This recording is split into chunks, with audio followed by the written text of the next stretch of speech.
Hey everyone, welcome back to the channel. Today, I want to talk about my thoughts on the Modern Warfare 3 beta, what I liked and what I didn't, along with some brief reflection on the franchise and my hopes for this year's Call of Duty installment. It's been a little over a week since the PC beta wrapped up, giving me some time to let my thoughts simmer and look over my gameplay footage, which led me to the same conclusion that many others have been claiming since MW3's original reveal and marketing push. COD does, in fact, appear to be back. Sledgehammer Games has clearly taken, well, a sledgehammer to the vision Infinity Ward had for the franchise last year, which I wholeheartedly agree with, and applaud them for doing. But, along with all the good changes coming down the line, some of COD's worst features are also back, and seem worse than ever. So, will Modern Warfare 3 2023 be the best release of the modern COD era yet? Or are we as Call of Duty fans slated for another year of suffering? I'm happy to report that, if Sledgehammer can get the game into a spot where the good outweighs the bad, I see myself returning to the franchise in a way I haven't since Black Ops Cold War, all the way back in 2020. To start things off on a more positive note, I'd like to cover what I enjoyed during the beta, of which, to Sledgehammer's credit, there was plenty. From a gameplay perspective, MW3 is about as far removed from MW2 as you could imagine, with one of the biggest changes being an extended time to kill, which has been increased significantly from the likes of Vanguard and Modern Warfare 2. While COD has always skewed towards shorter TTKs, which I typically don't mind as you should know what to expect going into these games, my favorite entries are those developed by Treyarch, which typically feature a larger player health pool and corresponding increase in time to kill. Black Ops 4 and Cold War are two all-time greats that exemplify this philosophy, and while Blops 4's manual stim healing caused quite a controversy back in the day, those titles offered some of the series' most competitive gameplay thanks to an emphasis on combining skillful movement and accurate aim to outdo your opponents. While not on the same level as those titles, Modern Warfare 3's TTK is well above what we've seen in the last two games, and honestly felt fantastic. The ability to outmaneuver enemies that get the jump on you, but can't quite finish their kill felt great, and longer duels emphasize gun skill and rein in the feeling of being instantly melted by every single weapon.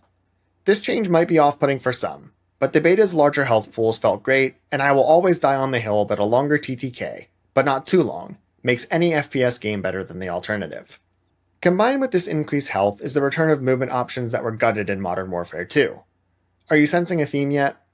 MW2's Dolphin Dive, which is actually one of my favorite movement tools, has carried over to MW3, and is bolstered by the return of faster sliding, mantling, reloading, strafing, and movement in general.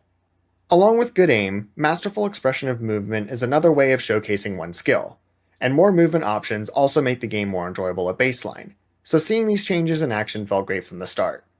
Being able to slide into engagements while shooting your gun, moving around the map more easily, and calling in kill streaks without waiting 10 seconds to use your weapon again were all a breath of fresh air, and changes that were desperately needed to speed up the pace of gameplay. The cherry on top of these improvements is the ability to reload cancel, which still sounds crazy to say out loud. Another core feature that was puzzlingly absent in MW2, you can once again re-engage an enemy if caught during your reload, instead of being forced to watch helplessly as they cut you down unopposed. One thing COD never struggles with, regardless of the developer in charge, is good-feeling gunplay, and the taste of MW3's weapons we got from the beta was no exception. The ACR, or MCW as it's called here, ruled supreme, just like it did back in the original game, along with the Striker, which was hit with a nerf partway through the second beta session. I was able to get several ARs and SMGs to max level, along with leveling up the base sniper about 2/3 of the way, and each gun nailed that classic Call of Duty feel, combining sound, sight, and feedback to make firing each weapon a constant treat. As literally everyone expected, the gunsmith has returned here in MW3, along with plenty of attachments to unlock. Love it or hate it, the process of unlocking those attachments that was introduced in MW2 is back as well, meaning you'll have to tinker with a wide variety of guns if you want to unlock everything the game has to offer. I'm a bit torn on this system. On one hand, there was never anything wrong with unlocking each weapon's attachments by leveling up that weapon, which seems to make the most sense too. But encouraging a wider variety of usage, at least around the game's release, isn't the worst thing in the world. If I had a choice, I'd take the old system over the new, but I'm not the one in charge. And Sledgehammer has brought back the option to display detailed stats in the gunsmith, so at least you'll really know what each of the game's 10,000 attachments is doing to your build. Hopefully. There is some worry about how such a huge arsenal of weapons will be balanced, considering every gun introduced in MW2 will be carried over again this year. But I'm of the opinion that a greater variety of options will be better overall. Barring any absolutely broken guns that linger in the meta for too long, Being able to pick and choose from such a varied armory should help to keep things feeling fresh and fight off some of the staleness that comes from having too few weapons that can compete in the sandbox. One of MW3's biggest shakeups is the game's equipment system. Sort of. Whereas Call of Duty typically offers a suite of perks to choose from, MW3 has reworked that system into something called gear, which carries over perks from previous games like Dead Silence and Fast Hands, but assigns them to a gear slot: gloves, boots, vest, headgear, instead. Despite having a different name, the system functions exactly the same as what fans are used to. Equip what you want in different slots based on your playstyle, and reap the benefits while dealing with any downfalls from not choosing an alternative option. The biggest eye-opener, or ear-opener, I should say, was the return of Dead Silence as a perk. While available in MW2 as a field upgrade, having it back as a constantly available perk bonus was a literal game changer. And after equipping it for the first time, I had to pause for a moment and reacclimate myself to what playing COD sounds like when you aren't constantly hearing Godzilla, Optimus Prime, Cloverfield, and a kaiju stomping around the map in every game you play. As someone who isn't married to Dead Silence, and would often sacrifice it for other options in games like Cold War, just having the ability to equip something that negates the enemy team from having a constant read on you while moving any faster than a slow walk was a breath of fresh air that was desperately needed. Overall, what was available during the beta seemed like a solid start, with different options being mostly balanced and what you'd expect to see in your average COD title, with one exception. The largest omission I noticed was the lack of any quick fix option to equip. For those unaware, quick fix is a perk that activates health regen on kills, allowing you to engage in combat more frequently and spend less time waiting for your health to return after each gunfight. As someone who favors a run and gun playstyle, this has always been one of my go-to perks when available, and its absence in the beta was immediately apparent. Combined with the base health regen rate that felt quite long at times, this further exacerbated the lack of any such perk to speed things up. I'm not sure if a quick fix piece of gear will be available at launch or added later down the line, but I really hope Sledgehammer plans to incorporate it at some point. And if not, then the game's base health regen could use a tiny boost across the board. Something I was originally conflicted on, but later came to enjoy was the beta sniper gameplay. Look, I'm no professional quickscoper, and I won't be dropping sniping montages on my channel anytime soon, but I do enjoy breaking out the old sniper rifle every once in a while, and it's nice to have a little more quickness in that area compared to last year. I only used the KV inhibitor, although the longbow seemed to be a little busted from what I saw, but even the base sniper felt good to use, offering a nice blend of accuracy and speed when kitted out with the corresponding attachments. My first couple of games sniping went pretty poorly, to be honest, but after getting a feel for how it functions in Modern Warfare 3, things started to click and I was able to rack up some fairly decent games with the inhibitor, especially on Estate. Love it or hate it, most people hate it, I know. It's a good map for sniping at least.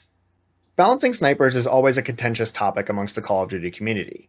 Some fans love nothing more than to run around quickscoping, jump-shotting, and montaging enemies until they rage quit, while others would rather sit back and blink away at their targets from afar. I tend to lean more towards the let the quickscopers quickscope side, as long as snipers aren't blatantly busted. So if Sledgehammer can keep them in a fairly balanced state, I think sniping in MW3 will have a little something to offer for both sides of the debate. With all the big stuff out of the way, there were two more positives I wanted to call out: the game's general color scheme and sound design. While the UI implementation in MW3 remains a horrendous mobile knockoff, which we'll circle back to later, its style and color palette seem to pop far more than MW2. The various game mode icons, blue and red tones, and graphics in general seem cleaner and crisper than they did last year, and really grabbed your attention each time they appeared on screen.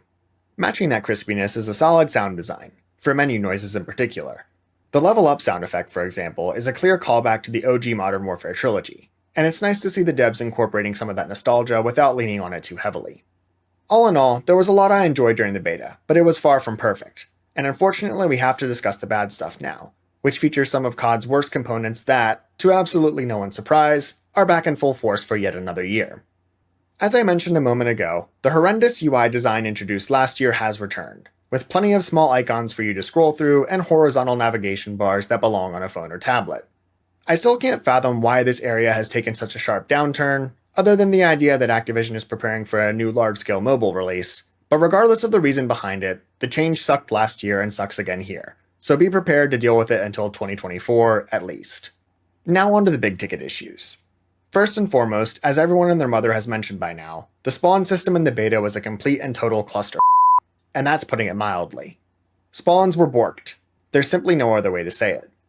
Regardless of the map or mode being played, where you, your teammates, and your enemies spawn failed to make a lick of sense at any point in time. You'd often kill an enemy and then push forward, only for the same enemy you just killed seconds ago to somehow spawn behind you, giving them the perfect opportunity to gun you down uncontested. The same thing would happen to my opponents as well.